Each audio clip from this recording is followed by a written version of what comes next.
Captain Jake Morrison stood on the bridge of the UES Defiance and watched the stars through the main window. The ship moved quietly through space near Earth's outer defense line. Jake had been a captain for 10 years, but he had never seen anything like what was coming their way. The communication officer turned to him with worry in her eyes. "Captain, we have an incoming message from unknown ships," Lieutenant Amy Wright said. Her voice shook a little as she spoke. "The signal is strong and they want to talk to our highest command." Jake nodded and walked to the main screen. "Put it through to the whole fleet and send it to Earth Command too." The screen flickered and showed something that made everyone on the bridge go quiet. A tall creature with scales and cold yellow eyes stared at them. The alien wore what looked like military clothes covered in strange symbols. When it spoke, its voice was deep and filled with authority that came from ruling others for a long time. "I am Admiral Zexthara of the Hegemony Fleet," the creature said. "We speak to the humans who call themselves the rulers of this star system. You have spread across the galaxy too fast and without permission. You build weapons and refuse to follow the laws that keep peace between the stars." Jake felt his hands make fists at his sides. He had heard stories about the hegemony from traders and explorers. 7 different alien species that controlled most of the known galaxy. They demanded that every new species bow down to them or face destruction. No one had ever said no to them and lived to tell about it. The alien continued talking. "The hegemony Council has decided to give you one chance to avoid total war. You have 72 hours to surrender all your colonies and military ships. You will destroy your weapons and accept our rule. If you agree, some of your people will be allowed to live as workers under our control." Dr. Lisa Hayes, who stood next to Jake, stepped forward. She was the best scientist on the ship and knew more about alien species than anyone else in the human fleet. "Admiral," she said in a calm voice, "humanity is willing to talk about peace, but we need to discuss terms that work for both sides, Admiral."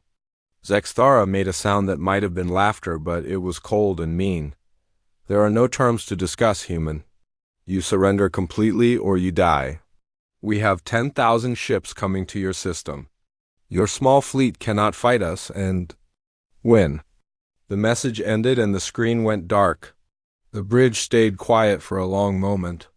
Jake could hear his own heart beating and the soft sounds of the ship's engines. Everyone looked at him, waiting for orders. "Get me a direct line to President Turner on Earth," Jake said, "and call an emergency meeting with all ship captains in the fleet." 20 minutes later, Jake sat in the communication room with video links to Earth and every human ship in the area. President Alex Turner appeared on the main screen from his office in Washington. The president looked tired and older than his 50 years. "Captain Morrison," the president said, "I've seen the alien message. The full government is meeting now to decide what to do. Some people think we should surrender to save lives." "Sir," Jake replied, "I've studied the files about what happens. To species that surrender to the hegemony, they become slaves. Their children grow up never knowing freedom. Some species are used for hard work until they die. Others are kept like pets for the aliens' entertainment." Dr. Hayes added her voice to the conversation. "Mr. President, I've been looking at the data from their message. They really do have about 10,000 ships. Each one is bigger than our largest vessel. If we fight them, many humans will die." Captain Lisa Parker, who commanded the stealth ship Phoenix, spoke up from her location near Mars. "Dr. Hayes is right about their numbers, but she's also right about what happens if we surrender. I've talked to refugees from other species. The hegemony doesn't keep promises about letting people live. They kill anyone who might cause trouble later." The debate went on for 2 hours. Some ship captains wanted to try to negotiate. Others said they should scatter the fleet and try to hide. A few suggested surrender to save Earth from attack. Finally, President Turner spoke again. "I've talked to the leaders of every nation on Earth and every human colony. The vote was close, but we've made our decision." He paused and looked directly at Jake through the screen. "Captain Morrison, send this message back to Admiral Zexthara. Humanity does not surrender. We have never surrendered to anyone, and we will not start now. If the hegemony wants our worlds, they can try to take them. Jake smiled for the first time since the alien message arrived. Yes, sir, Mr. President. I'll send that message right now. As the communication ended, Jake looked around at his crew. They were scared, but their faces showed determination. Amy Wright worked at her station to send the president's message back to the alien fleet. Dr. Hayes checked her equipment one more time. Everyone prepared for the war they knew was coming. Jake walked back to the bridge window and looked out at the stars. Somewhere out there, 10,000 enemy ships were coming to destroy everything humans had built, but humanity had never backed down from a fight, even when the odds were impossible. They would not start backing down now. The hegemony fleet came out of faster-than-light travel at the edge of the solar system like a dark cloud covering the stars. Admiral Zexthara stood on his command ship and looked at the displays showing human positions. He expected to see surrender, signals or ships trying to run away. Instead, he saw something that surprised him. The asteroid belt between Mars and Jupiter was full of activity. Small lights moved between the rocks and metal structures that should not be there. Commander Ryan Brooks had spent months turning the mining stations into weapons. He had attached engines to asteroids and filled them with explosives. Hidden guns waited behind fake rock covers. Sir, his communications officer said, the humans are not responding to our presence. They seem to be waiting for us. Admiral Zexthara made an angry sound. These creatures think they can hide behind rocks and metal. Send the first wave to clear the asteroid belt. We will show them how real warships fight. 2000 hegemony. Ships moved toward the asteroid belt in perfect formation. They had done this same attack on hundreds of worlds before. The plan was always simple: show overwhelming force, destroy any resistance, then demand surrender from the survivors. Commander. Brooks watched the enemy ships approach from his command station inside the largest asteroid. This is Mining Base 1 to all units, he said into his radio. Remember the plan. Wait until they are close, then hit them with everything we have. The human defenders had only 300 ships, but they knew the asteroid belt better than anyone. They had practiced flying between the rocks for months. They knew where every hiding spot was and how to use the asteroids as shields. Captain Morrison brought the Defiance closer to the battle area. All ships, this is Morrison, we stick to the plan, fast attacks, then retreat. We cannot fight them in a straight battle, so we make them fight our way. The first hegemony ships entered the asteroid belt and immediately ran into problems. Rocks that looked normal suddenly exploded or moved to block their path. Hidden human ships came out of nowhere, fired their weapons, then disappeared again. Behind asteroids, Lieutenant Sarah Clark led Squadron 7 in small fighter ships. Her pilots were young and scared, but they were also angry about the aliens trying to take their home. Follow me in, she said over the radio. Hit the big ship in the center, then get out fast. The human fighters were much smaller than the alien ships, but they were also much faster. They flew in patterns that the hegemony had never seen before. Instead of flying in straight lines, they twisted and turned like angry insects.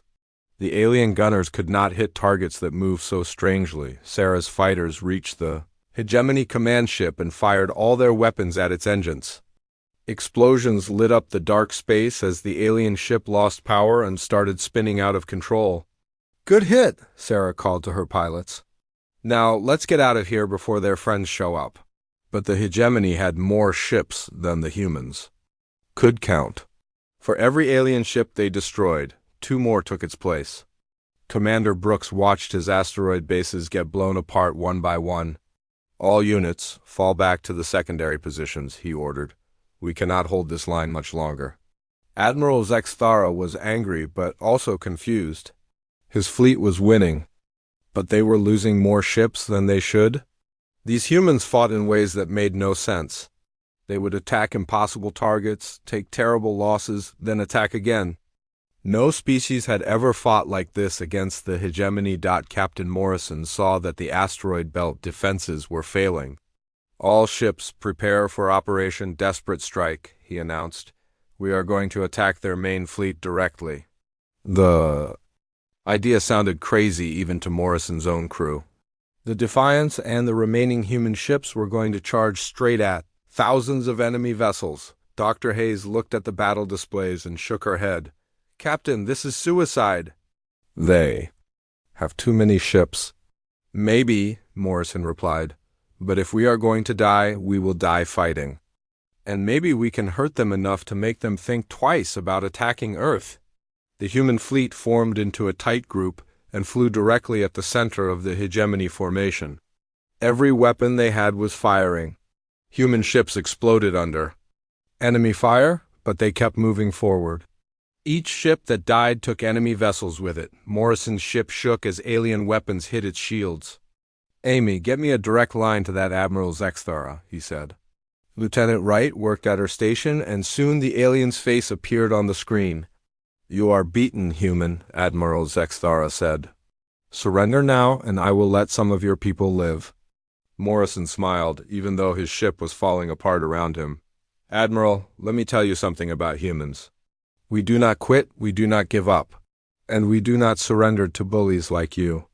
The Defiance exploded a moment later, but not before Morrison's final words reached every human ship in the fleet, and every person on Earth. The message was simple but powerful. Humanity would fight to the end. The battle lasted 18 hours. When it was over, most of the human fleet was destroyed. But the hegemony had also lost over 1,000 ships, more than they had lost in any battle for 300 years.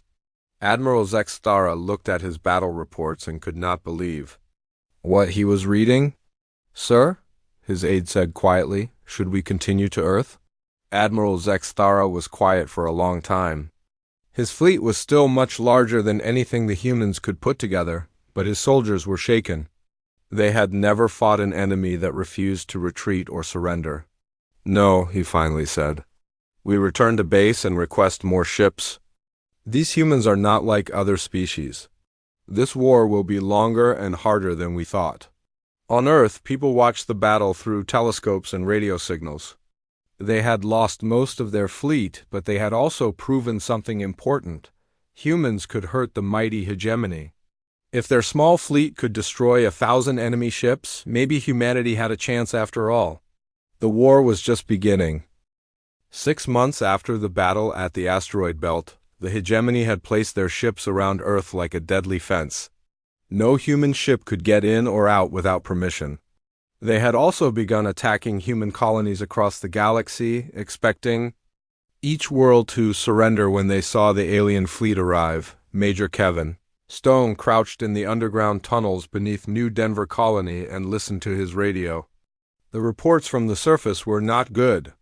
Hegemony soldiers walked through the empty streets above, looking for humans to capture. But they would not find many people because most of the colonists were hiding in tunnels that went deep under the city. "Major," whispered Sergeant Tony Martinez, crawling up behind him with mud on his face, "the aliens are getting angry. They expected to find 50,000 people in this city, but they have only caught about 100 so far." Kevin smiled in the darkness. The plan was working better than he had hoped. When the hegemony ships first appeared in orbit around New Denver, they had demanded immediate surrender. Instead, they found empty buildings and silent streets.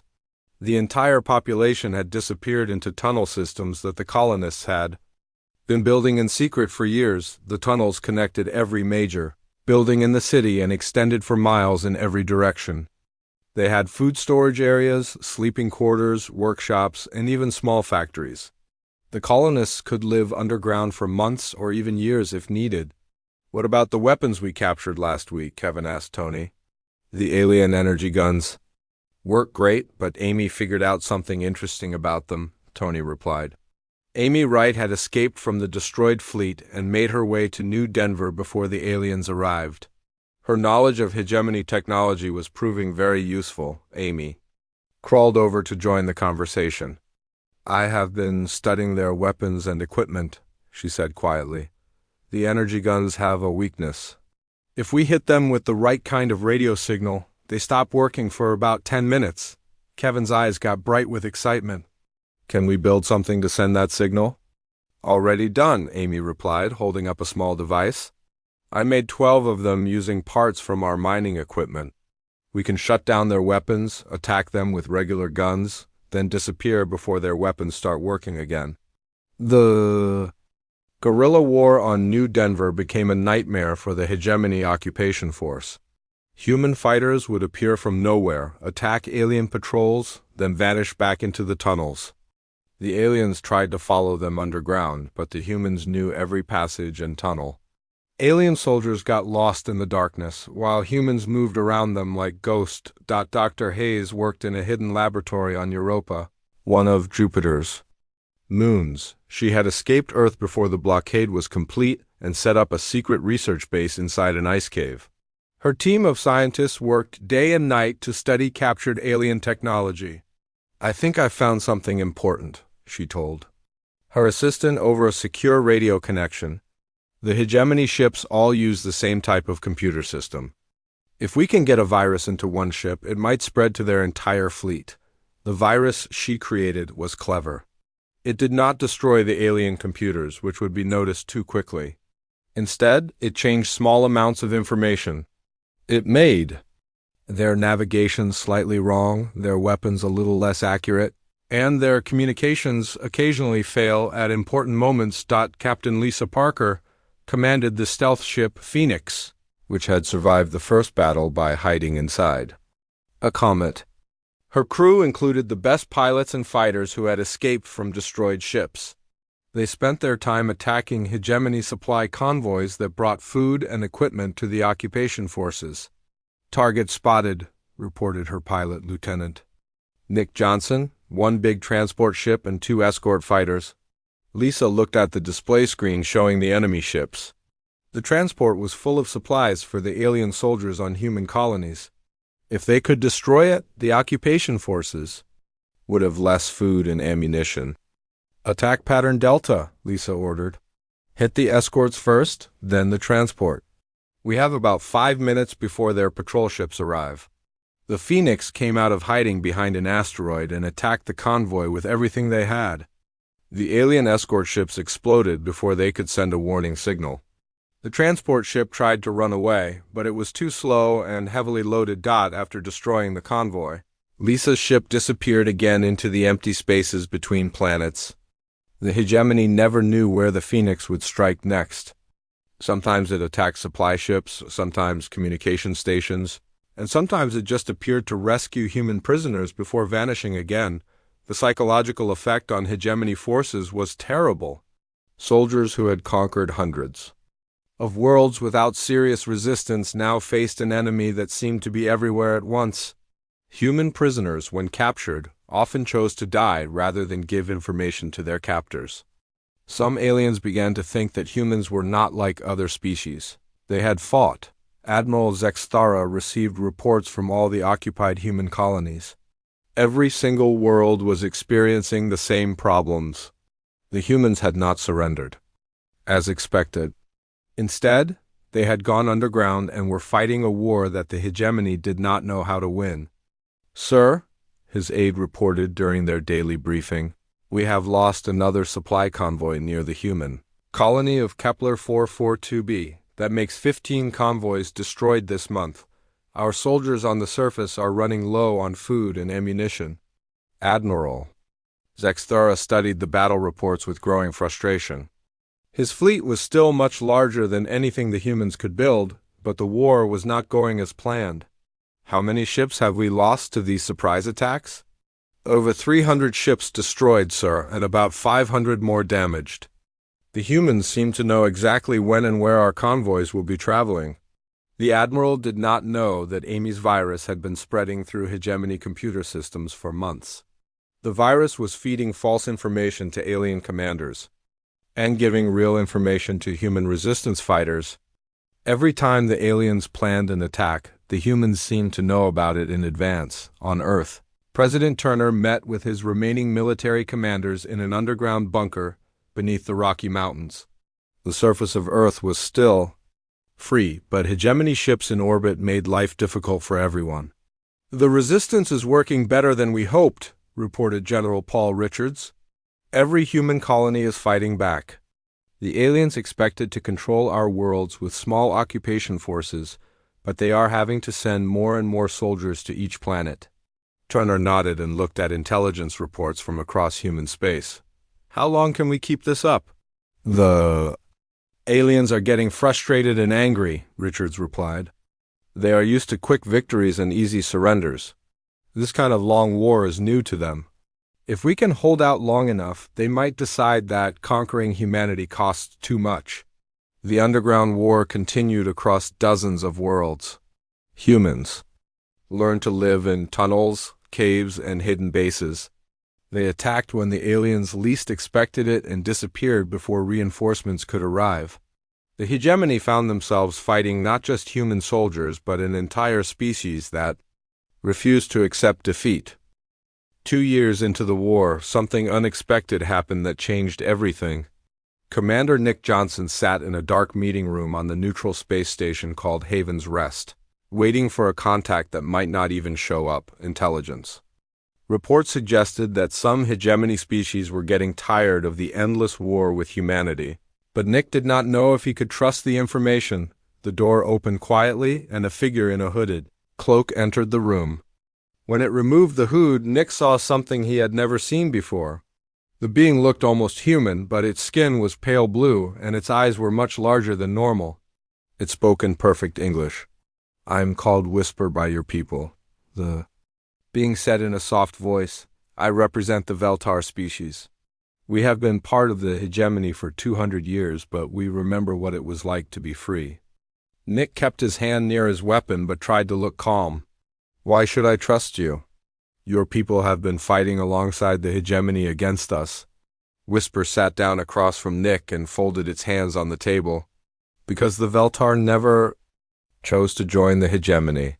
We were conquered just like you are being conquered now. We fought for 50 years before we were forced to surrender. Since then, we have been waiting for someone strong enough to help us break free." The alien explained that 3 other hegemony species, the Kathmori, the Silanathi, and the Torvan, were also unhappy with the war. The cost in ships, soldiers, and resources was hurting their entire civilization. Some species were beginning to question whether the hegemony was worth maintaining. "What do you want from us?" Nick asked. "We want to help you win this war," Whisper replied. "In return, we want you to help us become free when the hegemony falls. We can provide you with intelligence about their fleet movements, technology, and battle plans. We can also give you weapons and supplies."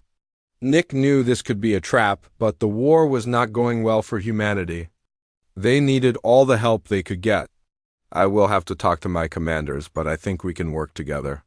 Meanwhile, on the industrial colony of Kepler 442b, Chief Engineer Maria Santos worked in a hidden factory built inside an old mining complex. Her team had been studying captured hegemony technology for months, trying to figure out how to build better weapons and defenses for human forces. "Maria, come look at this," called out Dr. Peters, one of her best engineers. He was standing next to a partially dismantled alien weapon. "I think I figured out how their energy shields work." Maria walked over and looked at the alien device. The technology was more advanced than anything humans had built before, but it was not impossible to understand. "Can we copy it?" "Better than that," Peters replied with excitement. "I think we can improve it. The aliens built these shields too. Stop their own weapons, but they have weaknesses that we can fix." The hidden factory became a center of innovation for the human resistance. Maria's team reverse-engineered alien weapons, improved human technology, and created new devices that gave human fighters advantages they had never had before. They built better armor, more powerful guns, and communication equipment that the aliens could not detect or jam. Captain Lisa Parker's stealth ship Phoenix had been joined by dozens of other human vessels that had survived the early battles or been built in secret shipyards. The small fleet moved through space like a pack of wolves, attacking hegemony supply lines and communication stations. "Target confirmed," reported Lieutenant Amy Wright from her position at the sensor station. 1 heavy cruiser and 4 escort ships carrying supplies to the occupation force on New Tokyo. Lisa studied the tactical display. The enemy ships were heavily armed, but they were also slow and predictable. With help from Veltar intelligence, her fleet knew exactly where the convoy would be and when it would arrive. "All ships, this is Phoenix," Lisa broadcast to her fleet. "Attack formation, Charlie. Hit them fast and get out before reinforcements arrive." The human ships attacked from 3 different directions at once. The alien escorts were destroyed before they could react, and the heavy cruiser found itself surrounded by fast-moving human ships that were much harder to hit than expected.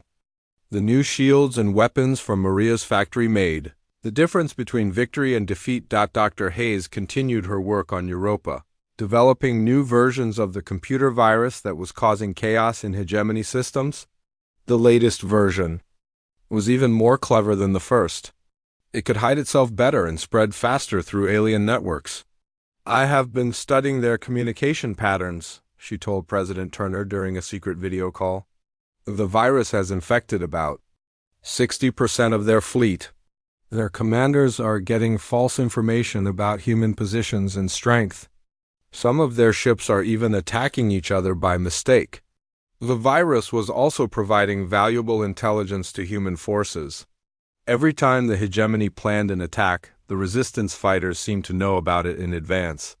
Convoys disappeared, bases were evacuated before raids, and ambushes were set up in exactly the right places. Admiral Zexthara was beginning to understand that something was seriously wrong with his fleet's computer systems.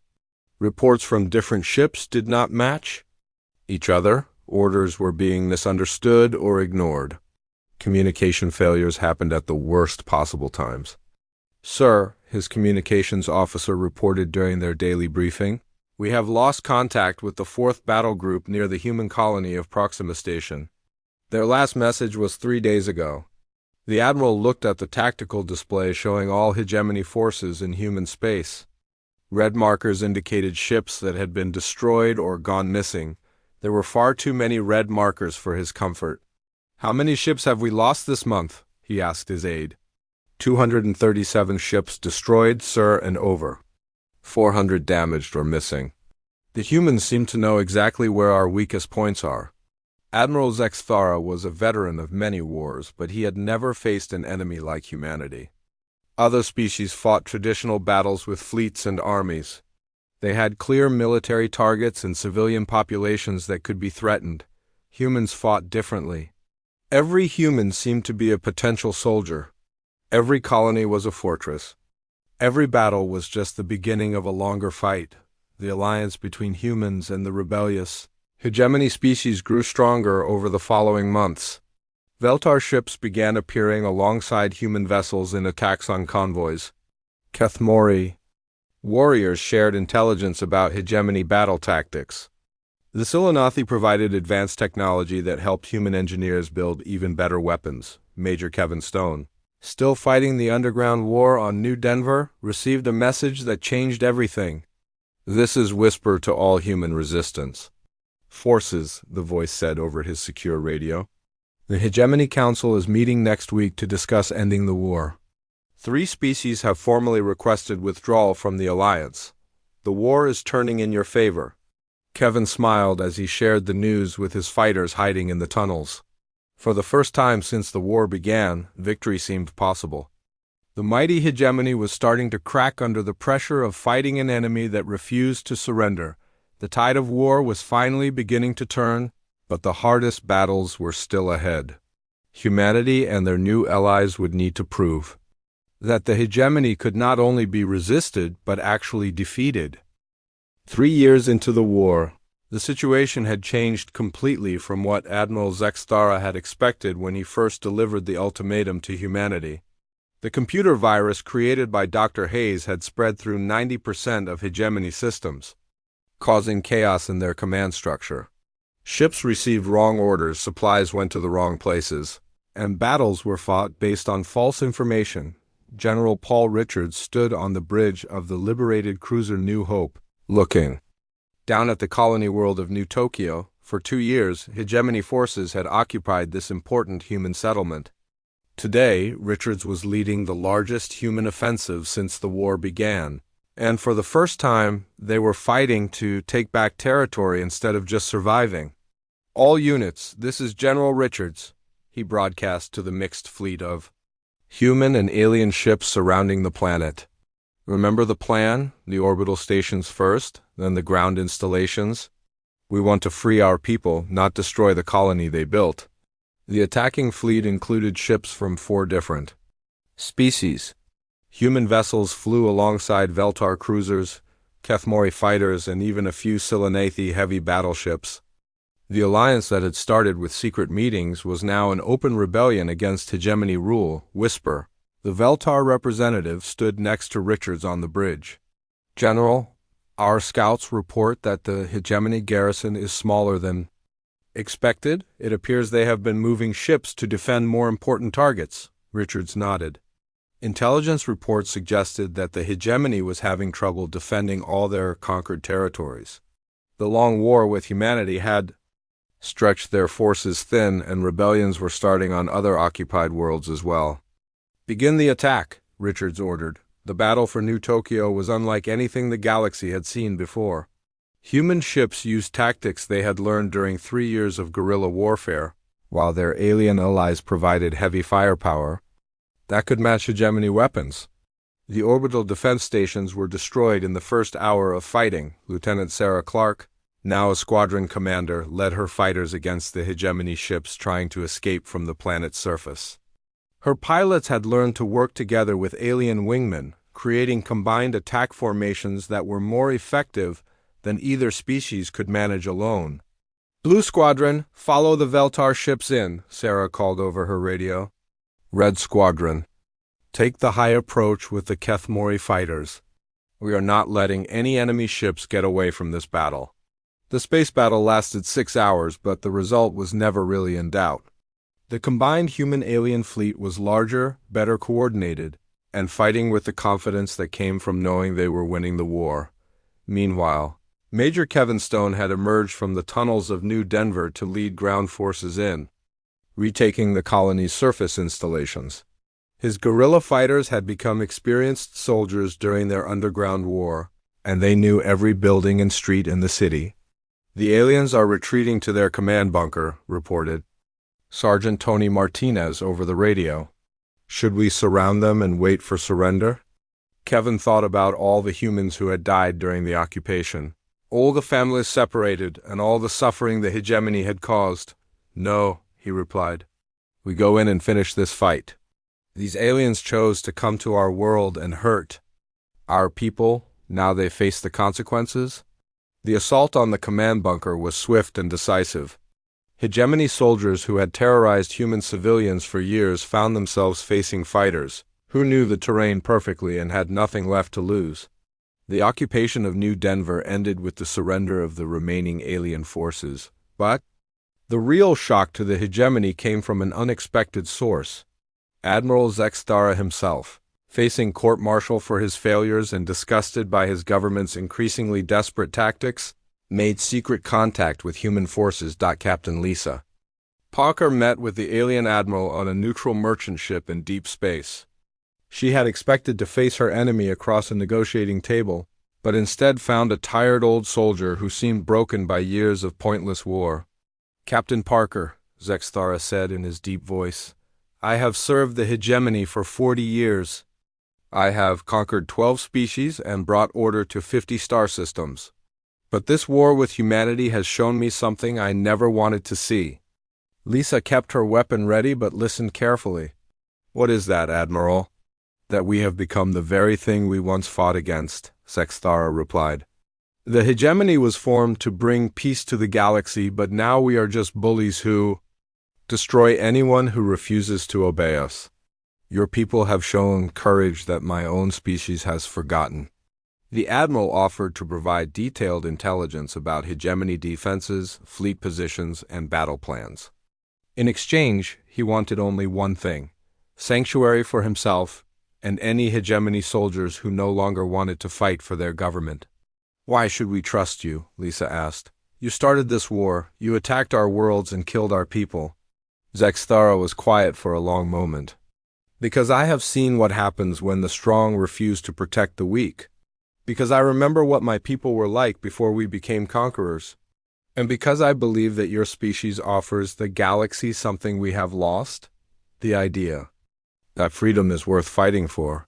The intelligence provided by Admiral Zexthara changed everything.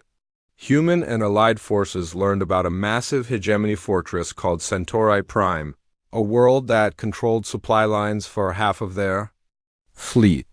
The fortress had never been successfully attacked in 500 years of warfare. Chief Engineer Maria Santos worked with alien engineers to design new weapons specifically for the assault on Centauri Prime.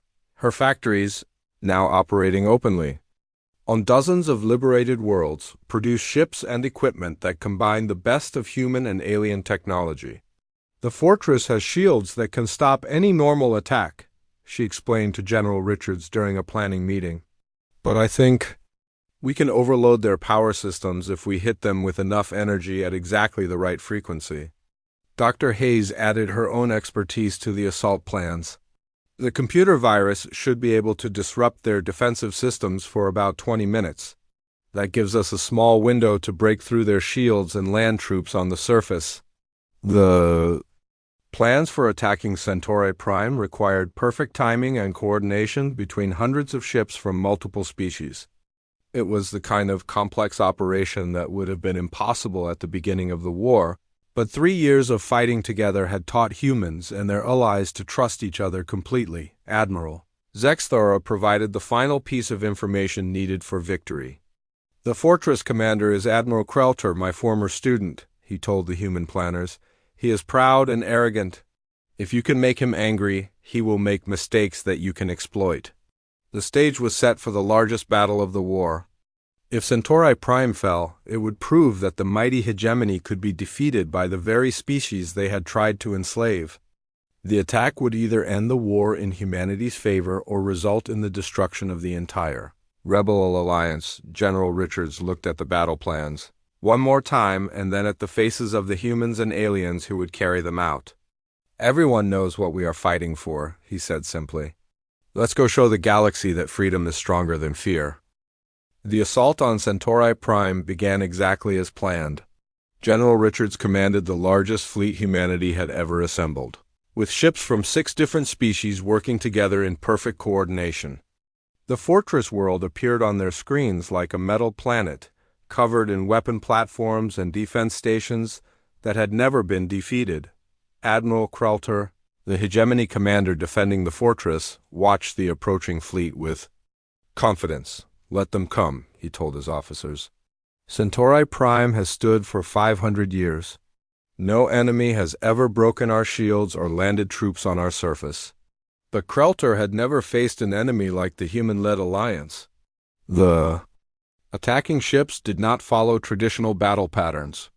Instead of attacking in straight lines, they swarmed around the fortress like angry insects, forcing the defenders to split their fire in dozens of directions. Chief Engineer Maria Santos watched from the bridge of her command ship as her new weapons began their work. Energy beams designed specifically to overload hegemony shields struck the fortress defenses with precisely calculated frequencies. The massive barriers that had protected Centauri Prime for centuries began to flicker and weaken. Shields are down to 60%, reported Lieutenant Amy Wright from her sensor station. The virus is working too. Their defensive computers are giving conflicting orders to their weapon platforms. Dr. Hayes monitored the computer attack from her position aboard the science vessel Europa. The virus she had created years earlier had evolved into something far more sophisticated. Now it was actively sabotaging hegemony systems while coordinating attacks by human forces. General, we have a 20-minute window, she announced over the fleet communication system. All systems on the fortress are experiencing failures. This is our chance. The combined fleet struck with everything they had. Human ships armed with Maria's advanced weapons punched through the weakened shields. Veltar cruisers landed troops on the fortress surface while Kethmori fighters destroyed the remaining defense platforms. It was the most complex military operation in galactic history, and it was working perfectly. Admiral Krelter realized too late that he was facing something completely new. These were not the primitive humans that hegemony intelligence had described. They fought with advanced technology, sophisticated tactics, and the support of multiple alien species. Worst of all, they seemed to know exactly where his defenses were weakest. "Sir," his aide reported in panic, "human troops have reached the main power station. If they destroy it, we will lose life support across the entire fortress." Krelter made the mistake that Admiral Zexthara had predicted. Instead of organizing a careful defense, he became angry and ordered all his remaining forces to attack the human landing zones. The uncoordinated assault played directly into human hands. Major Kevin Stone led the ground assault on the fortress. Surface. His soldiers moved through the alien installations like they had trained there for years, which in a way they had. The detailed intelligence provided by Admiral Zexthara gave them perfect knowledge of every corridor and defensive position. "The main command center is just ahead," Stone reported to General Richards. "We should have control of the fortress within the hour." But the real turning point came when Admiral Krelter himself was captured trying to reach an escape ship. The proud commander who had never known defeat found himself surrounded by human soldiers and their alien allies. When he realized that Admiral Zexthara was working with the enemy, his spirit finally broke. "I surrender," Krelter said, throwing down his weapon. "Centauri Prime is yours." The fall of Centauri Prime sent shockwaves throughout the galaxy. The news traveled faster than the speed of light through communication networks that could not believe what they were reporting. The mighty hegemony fortress that had never been conquered was now controlled by the same species that was supposed to have surrendered years ago. Within days, 3 more hegemony species formally withdrew from the alliance. The Torvan announced that they would no longer fight against humanity. The Silanathi declared independence from hegemony rule. Even some factions within the original hegemony species began calling for peace negotiations. President Alex Turner, now leading the government from the rebuilt capital on Mars, received surrender requests from dozens of hegemony worlds. The aliens, who had once demanded humanity's submission, were now begging for mercy from the species they had tried to destroy. "Sir," reported his aide during the daily briefing, "we have formal requests for peace talks from the remaining Hegemony Council members. They are offering to recognize human sovereignty over all our current territory and to pay reparations for war damages." Turner looked out the window at the mixed fleet of human and alien ships orbiting Mars. The sight still amazed him. 4 years ago, humanity had been facing extinction. Now they were dictating terms to their former enemies, but Turner also remembered the cost of their victory. Billions of humans had died during the war. Entire colonies had been destroyed. Families had been separated and many would never be reunited. The price of freedom had been terrible, but it had been worth paying. Captain Lisa Parker, now promoted to admiral, oversaw the integration of former hegemony ships into the new Terran Federation Navy. Her flagship, the TFS Indomitable, was built using the best technology from 6 different species. It represented everything humanity had learned during their struggle for survival. "Admiral," her communications officer reported, "we are receiving a message from Admiral Zexthara. He requests permission to attend the peace signing ceremony." Lisa thought about the alien who had started the war but ultimately helped humanity win it. "Tell him he is welcome to attend, but he comes as a representative of the new Democratic Alliance, not the old hegemony." Dr. Hayes led the effort to establish scientific and cultural exchanges with former enemies. Her research facilities on Europa had become centers of learning where humans and aliens worked together to advance knowledge instead of perfecting weapons of war. The peace ceremony took place on Earth, in the same city where President Turner had made the decision to resist hegemony demands. Representatives from 23 species gathered to sign the Galactic Cooperation Accords, a document that established new principles for how civilizations should interact. The Accords declared that every species had the right to govern itself without interference from others. They established rules for trade and diplomacy that were based on equality rather than the domination that had characterized the old hegemony. Most importantly, they created a system for resolving conflicts through negotiation instead of war. Admiral Zexthara stood beside human leaders as the accords were signed. The alien who had once commanded the largest invasion fleet in galactic history now wore the uniform of the Democratic Alliance. "I have learned something from humanity that my people had forgotten," he said during his speech. "That true strength comes from protecting others, not from conquering them."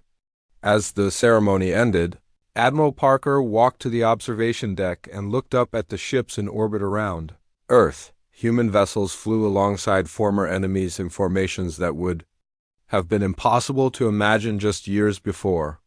The galaxy had been changed forever by humanity's refusal to surrender. The final scene showed human exploration ships departing for the edge of the galaxy. Carrying with them not weapons of conquest but tools of discovery, they were joined by ships from their new allies, all working together to explore the unknown regions of space. Humanity had proven that some things were worth fighting for, no matter how impossible the odds seemed. They had shown that freedom could not be destroyed by superior firepower or overwhelming numbers. Most importantly, they had demonstrated that former enemies could become trusted allies when they shared common values. The war was over, but humanity's greatest adventure was just beginning. They would explore the galaxy not as conquerors but as partners with the species they had once fought. The universe was vast and full of wonders, and now it was free.